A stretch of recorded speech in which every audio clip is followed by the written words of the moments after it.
ये मुरली नारी को नारायण, नारी को लक्ष्मी बनाए। ओम शांति।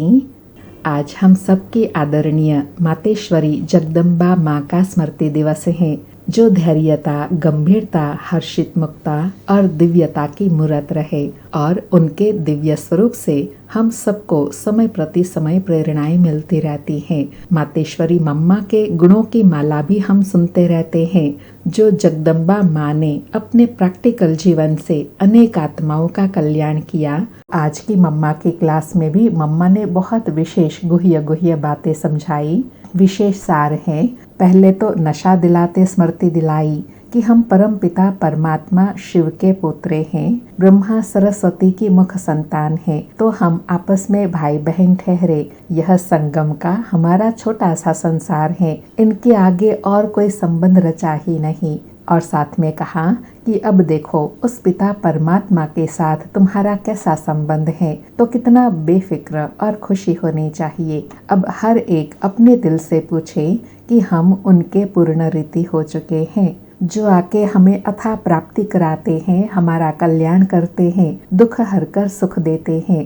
फिर कहा कि स्टूडेंट का काम है संपूर्ण पुरुषार्थ कर स्कॉलरशिप लेना, तो हम पहला नंबर लॉटरी क्यों न विन करें, यह निश्चय रखना, यह है विजय माला में पिरो जाना। बाकी मम्मा कहे 2 हाथ में लड्डू पकड़कर बैठना नहीं है, उससे फिर संपूर्ण सुख के अधिकारी नहीं बन पाएंगे। और साथ में कहा कि कहावत भी है कि भगवान अथाह देने वाला है, तो क्यों ना हम उनसे पूरा पूरा ले। गुरवाणी में कहावत भी है ना, देंदा दे लेंदा थक न पावे। शिव बाबा जो दाता है, समर्थ है, वह आत्माओं को इतना देते हैं, मगर आत्माओं को लेने की भी ताकत चाहिए ना। और लास्ट में संदेशी के तन द्वारा अव्यक्त प्रभु मिलन का मम्मा के साथ बहुत मीठा संवाद, ज्ञान की गुह्य गुह्य बातें और बहुत अनोखे अलौकिक अनुभव की रूह रिहान सुनाई, जो हमें भी बहुत विशेष प्रेरणा देने वाली है। तो सुनते हैं मम्मा के और अव्यक्त प्रभु मिलन के संवाद। तो आज के दिन की हमारी विशेष मम्मा को श्रद्धांजलि रहेंगी, जो हम उनके जैसा अपना जीवन बनाएं। आज के 24 जून 2025 के महावाक्य हैं, मातेश्वरी जी के पुण्य स्मृति दिवस पर प्रातः क्लास में सुनाने के लिए मधुर महावाक्य। मुरली से पहले मम्मा ने गीत सुनाया, मेरा छोटा सा देखो ये संसार है। मम्मा कहे यह गीत किस समय का गाया हुआ है, क्योंकि इस संगम समय ही हम ब्राह्मण कुल का यह छोटा सा संसार है। यह हमारा कौन सा परिवार है, यह नंबरवार बतलाते हैं। हम परम पिता परमात्मा शिव के पुत्र हैं, ब्रह्मा सरस्वती की मुख संतान हैं और विष्णु शंकर हमारे तायाजी हैं, और हम सभी आपस में भाई बहन ठहरे। मम्मा ने छोटा सा संसार कौन सा है वह स्पष्ट किया कि परम पिता परमात्मा उनके हम पौत्र हैं, ब्रह्मा और सरस्वती की हम मुख संतान हैं, और विष्णु और शंकर हमारे तायाजी हैं, अर्थात हमारे बड़े हैं, और हम आपस में भाई बहन हैं। यह है अपना छोटा सा संसार, इनके आगे और संबंध रचा ही नहीं, इसी समय का इतना ही संबंध कहेंगे। मम्मा कहे यही हमारा छोटा सा परिवार है, यही हमारे संबंध है संगम के, और अभी नए संबंध कोई बनाने नहीं है। देखो हमारा संबंध कितनी बड़ी अथॉरिटी से है। हमारा ग्रेट पप्पा है शिव बाबा, उनका नाम कितना भारी है, वो सारी मनुष्य सृष्टि का बीज रूप है। मम्मा कितनी नशे की बात बता रहे हैं कि हमारा पप्पा कौन है, संसार की सबसे बड़ी अथॉरिटी, उनके हम बच्चे हैं। सर्व आत्माओं का कल्याणकारी होने के कारण उनको कहा जाता है हर हर भोले शिव महादेव। वो सारी सृष्टि का दुख हरता सुख करता है, उस द्वारा हमें सुख शांति पवित्रता का बड़ा हक मिलता है, अर्थात वर्षा मिलता है। शांति में फिर कोई कर्म बंधन का हिसाब किताब नहीं रहता, परंतु यह दोनों वस्तु पवित्रता के आधार पर रखते हैं। अर्थात कौन सी दोनों बातें? सुख और शांति पवित्रता पर आधारित है। जब तक पिता की परवरिश का पूर्ण वर्षा ले पिता से सर्टिफिकेट नहीं मिला है, तब तक वो वर्षा मिल नहीं सकता। मम्मा कहे सुख शांति का वर्षा कब मिलेगा? जब बाबा से सर्टिफिकेट मिलेगा तब वह वर्षा प्राप्त होगा। देखो ब्रह्मा के ऊपर कितना बड़ा काम है। मलेच्छ 5 विकार में मैली अपवित्र आत्माओं को गुलगुल बनाते हैं। जिस अलौकिक कार्य का उजूरा फिर सतयुग का पहला नंबर श्री कृष्ण पद मिलता है। अब देखो उस पिता के साथ तुम्हारा कैसा संबंध है। मम्मा ने फिर दूसरा नशे वाला संबंध स्मृति में दिलाया। ब्रह्मा बाबा के साथ हमारा कौन सा संबंध है? जो सृष्टि का सबसे पहला महापुरुष है, वह हमारा ग्रेट ग्रेट ग्रैंडफादर है। तो कितना बेफिक्र और खुशी होनी चाहिए। अब हर एक अपने दिल से पूछे, हम उनके पूर्ण रीति हो चुके हैं। सोचना चाहिए कि जब परमात्मा बाप आए हैं तो उनसे हम कंप्लीट वर्षा ले लेवे। स्टूडेंट का काम है संपूर्ण पुरुषार्थ कर स्कॉलरशिप लेना, तो पहला नंबर लॉटरी क्यों न विन करे। मम्मा कहे इतना सोच, इतना नशा रहना चाहिए, इतना अटेंशन रखना चाहिए कि स्वयं भगवान परमात्मा पढ़ाने आए हैं तो हम संपूर्ण पुरुषार्थ कर स्कॉलरशिप ले, लॉटरी लेकर नंबर 1 विन क्यों न करे। वह है विजय माला में पिरोया जाना।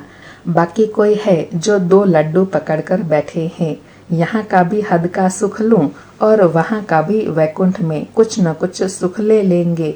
ऐसे विचारवान को मध्यम और कनिष्ठ पुरुषार्थी कहेंगे, न कि सर्वोत्तम पुरुषार्थी। अर्थात जिसको कहते हैं ना दोनों हाथ में लड्डू पकड़कर बैठना। तो मम्मा कहे ऐसे पुरुषार्थी को मध्यम व कनिष्ठ पुरुषार्थी कहेंगे। जब बाप देने में आनाकानी नहीं करता तो लेने वाले क्यों करते हैं। तब गुरु नानक ने कहा, परमात्मा तो दाता है, समर्थ है, मगर आत्माओं को लेने की भी ताकत नहीं। कहावत है, देन दे दे लेंदा थक पावे। अर्थात देने वाला दाता देता रहता है लेकिन लेने वाला थक जाता है। आपके दिल में आता होगा, हम क्यों नहीं चाहेंगे कि हम भी यह पद पावे। परंतु देखो बाबा कितनी मेहनत करता है, फिर भी माया कितना विघ्न डालती है। क्यों? अब माया का राज्य समाप्त होने वाला है। मम्मा एग्जाम्पल देकर समझा रहे हैं कि ब्रह्मा बाबा देखो कितना पुरुषार्थ करते हैं, फिर भी विघ्न आते हैं। क्यों? क्योंकि माया का राज्य समाप्त होने वाला है। अब माया ने सारा सार निकाल दिया है, तभी परमात्मा आते हैं। अब उसमें रस समाया हुआ है। उनसे शिव बाबा से अभी संबंधों की रसना मिलती है। तब ही त्वमेव मातश्च पिता त्वमेव, त्वमेव बंधुश्च सखा त्वमेव आदि यह महिमा उस परमात्मा की गाई हुई है। तो बलिहारी इस समय की है जो ऐसा संबंध हुआ है। मम्मा ने फिर स्मृति दिलाई कि बलिहारी इस संगम समय की है जो हमें इतने श्रेष्ठ संबंध मिले हैं। कौन से 2 विशेष संबंध बताए? एक तो ऑलमाइटी अथॉरिटी जो सारे विश्व की अथॉरिटी है, शिव बाबा, और दूसरे ब्रह्मा बाबा जो सृष्टि का पहला महापुरुष है।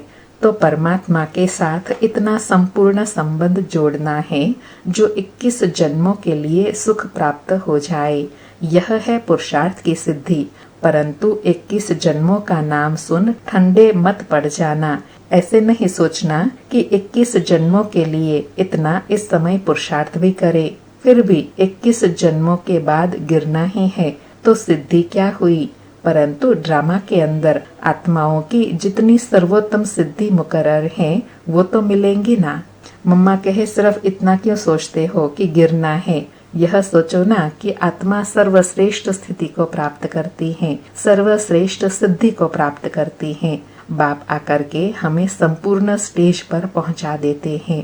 परंतु हम बच्चे बाबा को भूल जाते हैं तो जरूर गिरेंगे। इसमें बाबा का कोई दोष नहीं है। अब कमी हुई तो हम बच्चों की। सतयुग त्रेता का सारा सुख इस जन्म के पुरुषार्थ पर आधार रखता है। तो क्यों न संपूर्ण पुरुषार्थ कर अपना सर्वोत्तम पार्ट बजाए। मम्मा कहे भविष्य प्राप्ति का सारा आधार इस एक जन्म के ऊपर है। तो क्यों न इस एक जन्म में सर्वोत्तम पुरुषार्थ कर वह वर्षा ले लेवे। क्यों न पुरुषार्थ कर वह वर्षा लेवे। पुरुषार्थ मनुष्य सदा सुख के लिए ही करता है। सुख दुख से न्यारा होने के लिए कोई पुरुषार्थ नहीं करता। वो तो ड्रामा के अंत में परमात्मा आई सभी आत्माओं को सजा दे, पवित्र बनाई, पाठ से मुक्त करेंगे। यह तो परमात्मा का कार्य है। वो अपने मुकर्रर समय पर आपे ही आकर बताता है। अब जब आत्माओं को फिर भी पाठ में आना ही पड़ेगा तो क्यों न सर्वोत्तम पाठ बजाए। मनुष्य सृष्टि को सुखदायी बनाने वाला बाप जानता है कि मनुष्य सृष्टि सुखदायी कैसे बनेंगी। जब तक आत्माएं स्वच्छ नहीं बनी हैं, तब तक संसार सुखदायी नहीं हो सकता। इसलिए वो आकर के पहले आत्माओं को ही स्वच्छ बनाते हैं। मम्मा कहे सृष्टि को और स्वयं को सुखदायी बनाने का आधार कौन सा है? स्वच्छ बनना। जितना पवित्र पावन बनेंगे उतना सृष्टि और आत्मा पवित्र सुखदायी बन जाएंगी। अभी आत्मा को इम्प्योरिटी, अस्वच्छता लगती है। पहले उस इम्प्योरिटी को निकालना है, फिर आत्मा के बल से हर चीज से उसकी तमो प्रधानता बदल करके सतो प्रधानता होंगी। जिनको कहेंगे कि सभी गोल्डन एज में आ जाते हैं, तो यह तत्व आदि सब गोल्डन एज स्टेज में आ जाता है।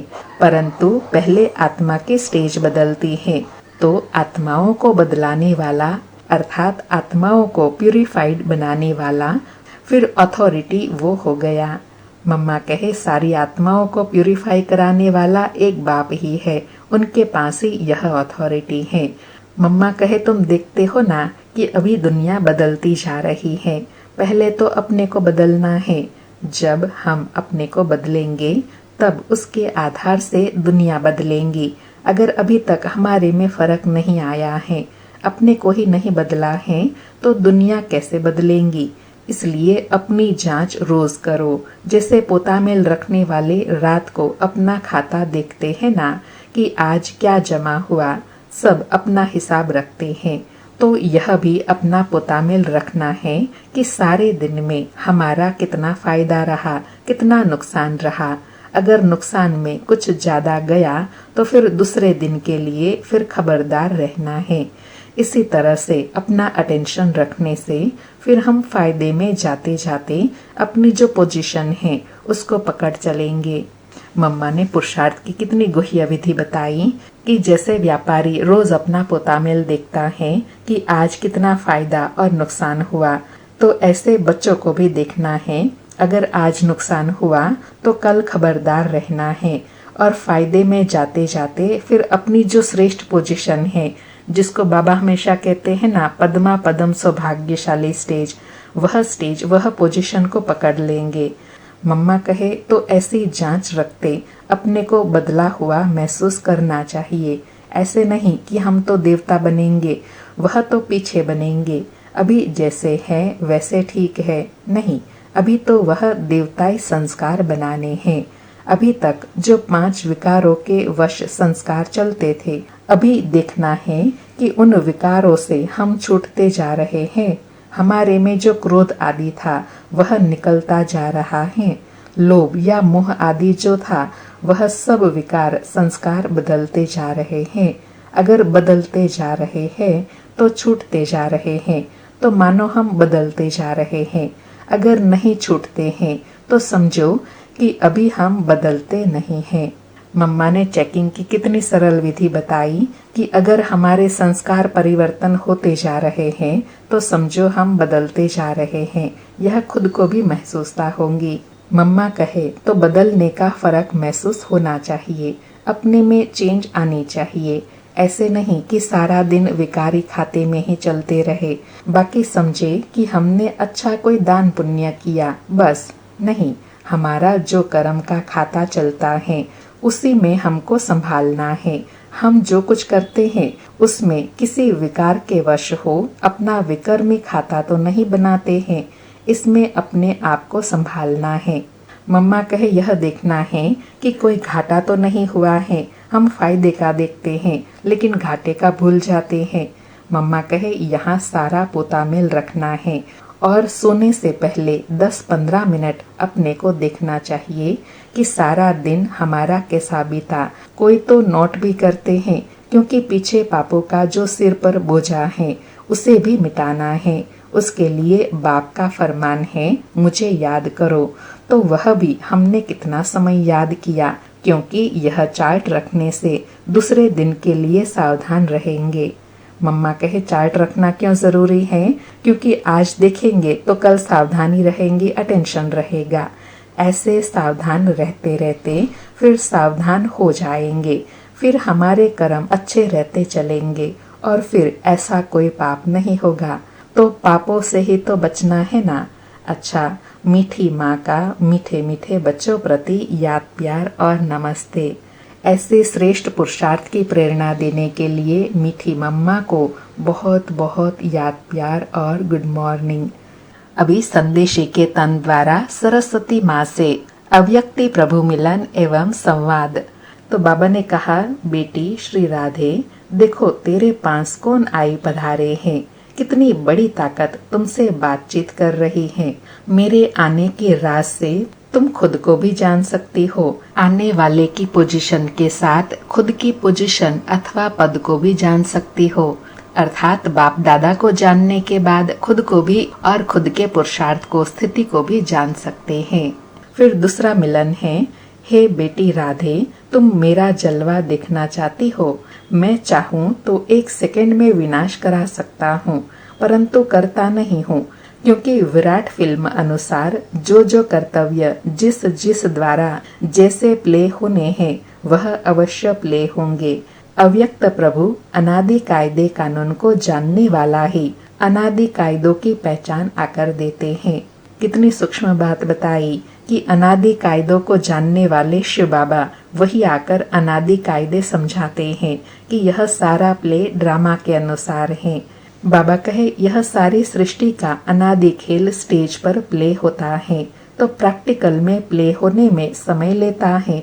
अगर इतने वर्षों का खेल 1 सेकंड में पूरा कर दूं तो बाकी खेल क्या चले। तो जो जो तकलीफ जैसे जैसे देखनी अथवा सहन करनी है वो वैसे ही उसी अटपटे राज से रिपीट होती है। अर्थात जो जैसा पार्ट है वह वैसा प्रैक्टिकल में बजना है ना। यह अटपटी रिपीटिशन है जिसको हे प्यारी मम राधे तुम और मैं देख कितना हर्षित होता हूँ। बाबा मम्मा से बहुत मीठी रूह रिहान कर रहे हैं कि इस ड्रामा की अटपटी रिपीटिशन देखकर आप और हम कितना हर्षित होते हैं, क्योंकि ड्रामा के राज को समझ गए। इस विराट ड्रामा के सभी पार्ट टेस्ट लेने वाले बने हुए हैं। इस खेल को चलाने वाला अगर चाहे तो 1 सेकंड में इस ड्रामे को ड्रॉप कर फिर नए सिर से शुरू कर देवे, परंतु करता नहीं है, क्योंकि ईश्वर को भी इस साधारण रीति से कर्तव्य चलाना पड़ता है। सर्वशक्तिवान निराकार इस साकार में है, परंतु साधारण वेश में है। यही तो भूल भुलैया का खेल है, जिसको जो जाने वही जानी जाननहार। बाबा ने कितना गुह्य राज स्पष्ट किया कि भूल भुलैया किसको कहा जाता है कि भगवान जो साधारण रूप में आते हैं, जो बच्चे पहचानते हैं, उनको ही जानी जाननहार कहते हैं, क्योंकि भगवान को पहचान लिया। फिर तीसरा संदेश है, बाबा कहे बेटी श्री राधे, प्रिय वत्सों को यह सहन करने का मार्ग भी अवश्य तय करना है।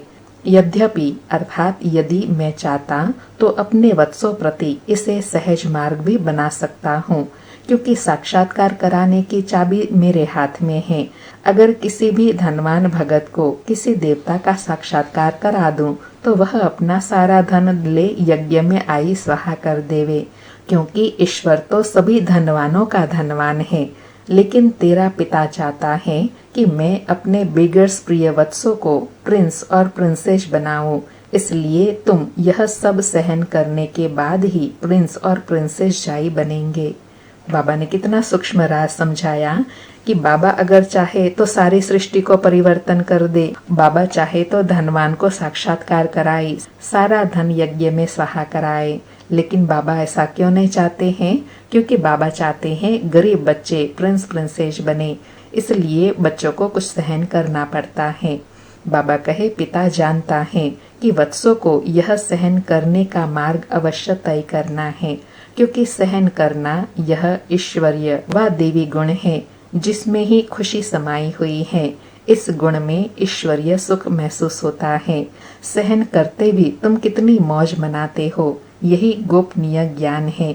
ऐसा अनासक्त योगी ही स्थायी सुख को प्राप्त करता है।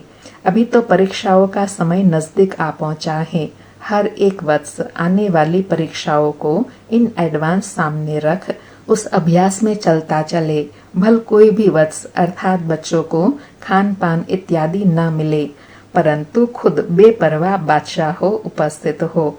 ऐसी अपनी सुंदर अवस्था बहुत समय लेकर धारण करनी है। अगर कोई समझता है कि उस समय आपे ही चला जाऊंगा, यह समझ बैठना अपने को धोखा देना है। इसलिए पहले से ही सावधान हो रहना है। बाबा कहे, मेरे अति प्रिय वत्स याद में बैठते हैं, परंतु अभी तक उस लाइट का तेज मेरे वतन तक नहीं पहुंचता है। हर एक जब लाइट स्वरूप हो उपस्थित होंगे तो उनके योग का तेज मेरे वतन में आएगा। तब ही उन हर एक की संपूर्ण लाइट उन्हों में प्रवेश होंगी। उस समय ही फिर शक्तियों की महिमा निकलेंगी। तो हर एक को अपने निश्चय में स्थैर्य रहना है, जो अगर मैं भी उतरूं तो उतर न सके।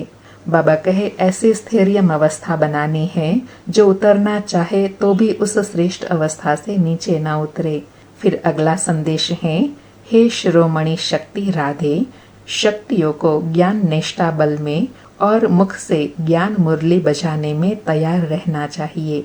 तुम्हें अपनी एक रस ईश्वरीय दृष्टि से हर एक को निहाल कर अपने मधुर वाणी से पहचान देनी है कि मैं कौन हूँ और मेरा पिता कौन है। कैसे ब्रह्मा में भगवान प्रत्यक्ष हुआ है, जो इस अंत के समय डेविल वर्ल्ड को खलास कर अपने निज देश डीटी वर्ल्ड में ले जा रहे हैं। अगला संदेश है, हे राधे बेटी, जब हर एक की अवस्था दीपक की ललाट सदृश स्थैर्यम रहेंगी, तब सूक्ष्म अंतः प्रेरणाओं को पकड़कर अपना कार्य पूर्ण रीति से सिद्ध कर सकेंगे। जितनी ज्ञान अनुसार अवस्था होंगी, उतना ही प्रेरणाओं को पकड़ सकेंगे। जितना उस अवस्था में लगातार रहेंगे, उतना संपूर्ण प्रेरणाएं टच हो सकेंगी। अर्थात जितना ज्ञान को यथार्थ रीति समझ पाएंगे, उतना तेजस्वी अवस्था बनती जाएंगी और सूक्ष्म अंतर्वाहक प्रेरणा अनेक आत्माओं को भी दे सकेंगे। फिर कहा, ओहो बेटी राधे, मेरा स्वरूप तो देखो। क्या वत्स मेरे स्वरूप को नहीं देख सकते कि कैसे अखंड ज्योति तत्व से आकार में साक्षात प्रवेश हो आई बात करता हूँ। मेरे द्वारा ही यह सब साक्षात्कार होते हैं, क्योंकि मैं ही सभी का मूल समूह हूँ, अर्थात सबका स्रोत में हूँ। देखो, प्रकृति के बीच में चमकती है ज्ञान लाइट। वत्स अर्थात बच्चे सिर्फ यह विचार करे कि ओहो, जिसको सारी दुनिया पुकार रही है, वह स्वयं सर्वशक्तिवान ईश्वर यज्ञ में हम वत्सों के सन्मुख आई पधारे हैं। उसकी शीतल गोद में बैठने से हृदय शांत हो जाता है। अर्थात जो बच्चे बाबा को साधारण स्वरूप में पहचान लेते हैं कि सर्वशक्तिवान हमारे सन्मुख है, जिनको हम इतने समय से याद करते आए, तो उनको याद करने से जैसे उनकी गोद में बैठ जाते हैं और उसी याद में, उसी गोद में शांति और शीतलता का अनुभव करते हैं। बाबा कहे, अगर रचना को रचने वाला मिल गया तो फिर उसको छोड़ उसकी रचना में क्यों जाऊं। अर्थात स्वयं भगवान रचयिता मिल गया तो बाकी बातों में क्यों जाए। हाईएस्ट में हाईएस्ट अथॉरिटी सर्व ताकत का खुद मालिक, जिससे सर्व ताकतें प्रकट हुई हैं, उसे पहचान में आ गए तो फिर यह गोद छोड़ना असंभव हो जाएगा। जब द क्रिएटर की पहचान आ जावे, तब तो समझे कि यह कौन है। समझा शिरोमणि राधे। अच्छा, शुक्रिया अव्यक्त बाप दादा को, शुक्रिया मम्मा को, जो इतने अनोखे अनुभव, अनोखी प्रेरणाएं देने के लिए। शुक्रिया बाबा, शुक्रिया मम्मा। आज का वरदान है, सदा अतीन्द्रिय सुख के झूले में झूलने वाले संगम युग की सर्व अलौकिक प्राप्तियों से संपन्न भव। सदा अतीन्द्रिय सुख के झूले में झूलने वाले संगम युग की सर्व अलौकिक प्राप्तियों से संपन्न भव। स्पष्टीकरण है, जो बच्चे अलौकिक प्राप्तियों से सदा संपन्न हैं, वो अतीन्द्रिय सुख के झूले में झूलते रहते हैं। जैसे जो लाडले बच्चे होते हैं, उनको झूले में झुलाते हैं, ऐसे सर्व प्राप्ति संपन्न ब्राह्मणों का झूला अतीन्द्रिय सुख का झूला है। इसी झूले में सदा झूलते रहो, कभी भी देह अभिमान में नहीं आना। जो झूले से उतरकर धरती पर पांव रखते हैं वो मैले हो जाते हैं। ऊंचे से ऊंचे बाप के स्वच्छ बच्चे सदा अतीन्द्रिय सुख के झूले में झूलते मिट्टी में पांव नहीं रख सकते। बाबा कहे संगम की अलौकिक प्राप्ति कौन सी है? सदा अतीन्द्रिय सुख के झूले में झूलते रहना, कभी भी देहभान रूपी धरती में पांव नहीं रखना। आज का स्लोगन है, मैं त्यागी हूँ। इस अभिमान का त्याग भी सच्चा त्याग है। मैं त्यागी हूँ, इस अभिमान का त्याग ही सच्चा त्याग है। आज के अव्यक्त इशारे हैं, आत्मिक स्थिति में रहने का अभ्यास करो, अंतर्मुखी बनो। आज का अभ्यास है, जब स्वयं को अकाल मूर्त आत्मा समझेंगे तब अकाले मृत्यु से, अकाल से, सर्व समस्याओं से बच सकेंगे। मानसिक चिंताएं, मानसिक परिस्थितियों को हटाने का एक ही साधन है, अपने इस पुराने शरीर के भान को मिटाना। देह अभिमान को मिटाने से सर्व परिस्थितियां मिट जाएंगी। अर्थात सर्व परिस्थितियां, चिंताएं, परेशानियों का कारण, चाहे सूक्ष्म चाहे स्थूल, सबका कारण है देह अभिमान। उसको छोड़ जब अपनी स्वस्थिति में स्थित हो जाएंगे तब सब परिस्थितियां समाप्त हो जाएंगी। अच्छा, ओम शांति।